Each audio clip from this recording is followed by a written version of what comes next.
Today, we're going to unpack a really fascinating proposal that tackles a huge challenge sitting right at the intersection of agriculture and energy. It's all about a concept called agrivoltaics and a key piece of technology that could completely reshape rural America. I mean, just look at this picture. It's a pretty powerful vision, right? You've got cattle grazing peacefully under solar panels that are generating clean energy. This is the whole idea behind agrivoltaics, using the same piece of land for both farming and for making power. For farmers, this could be an incredible new source of income, a way to keep their land productive and be a part of the energy future. Okay, so that leads to the obvious question. If this is such a win-win, why aren't we seeing it on every farm in the country? What's the big roadblock? Well, the answer might surprise you. It has nothing to do with the solar panels, and it has nothing to do with the farms. It's all about the wires in between. This is what the proposal calls the rural energy deadlock. The problem is baked into the electrical grid itself, the very infrastructure we rely on. You see, for the better part of a century, the grid was designed as a one-way street.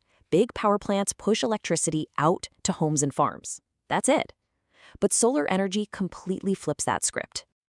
And this is where it gets really interesting. Rural power grids are just built differently than the ones in cities. They're defined by what engineers call high impedance. All that really means is you've got really long distances covered by pretty thin wires. And that worked just fine when you were just trickling a little bit of power out to a remote farmhouse. But it was never, ever designed for a wave of power to come rushing back the other way. And that gets us to the absolute core of the physics problem here: reverse power flow. Think about it. On a bright, sunny afternoon, a new solar farm can easily generate way more power than the farm itself is using. All that extra electricity has to go somewhere, so it tries to flow backwards, pushing out from the farm and back onto the grid. But here's the kicker. When you try to shove all that power through those long, thin wires, you get a massive voltage spike. It's just a fundamental law of physics. The instant that voltage gets too high, the safety systems on the solar panels do their job. They immediately shut the whole system down to protect the grid. So you get this totally backward result. The solar farm is forced offline at the exact moment it's supposed to be most productive. So what's the traditional fix for this? Well, it's pretty much a brute force approach. You just rip out all the old, thin wires and replace them with thick, heavy-duty ones. It's a process called reconductoring. The problem? Look at that number. $500,000 per mile. For most rural communities and farmers, that cost makes the whole idea of agrivoltaics a complete non-starter. It's just not going to happen. So this is where the real innovation kicks in. Instead of that incredibly expensive physical upgrade, this proposal outlines an intelligent, targeted solution called the harvest node.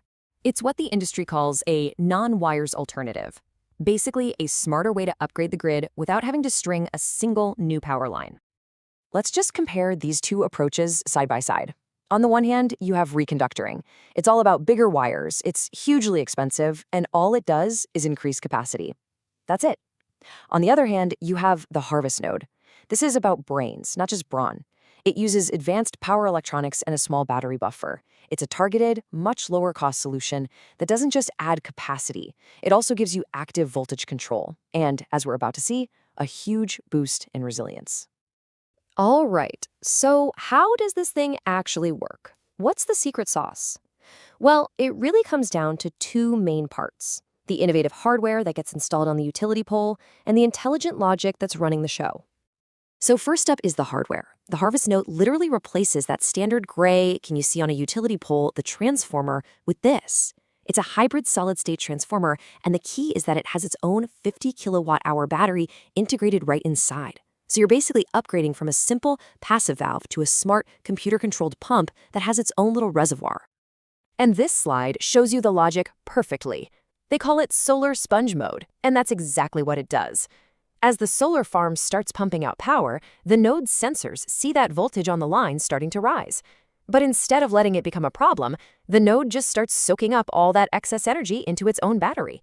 It acts like a sponge, keeping the grid stable and letting the solar farm keep generating at 100%. No more shutdowns. But enabling more solar is really only half the story. The real power of this kind of technology is what it can do for the entire community's reliability, especially when the grid is stressed, or worse, when it fails completely. We all know that those long rural power lines are pretty vulnerable, right? A storm comes through, a tree falls, and the power goes out. Well, the harvest node has this incredible safety feature called high-speed fault isolation. If a tree takes down a power line somewhere up the road, the node instantly disconnects the farm from the main grid, creating its own self-sufficient power island. And the benefits of that are enormous. First, by instantly cutting the connection to the downed line, it prevents those live wire sparks that can cause devastating wildfires. That's a huge deal. Second, it uses the energy stored in its battery to keep the farm's critical equipment running. We're talking milking machines, irrigation pumps, you name it, right through the outage. This is about safety, for sure, but it's also about ensuring economic continuity for that rural business.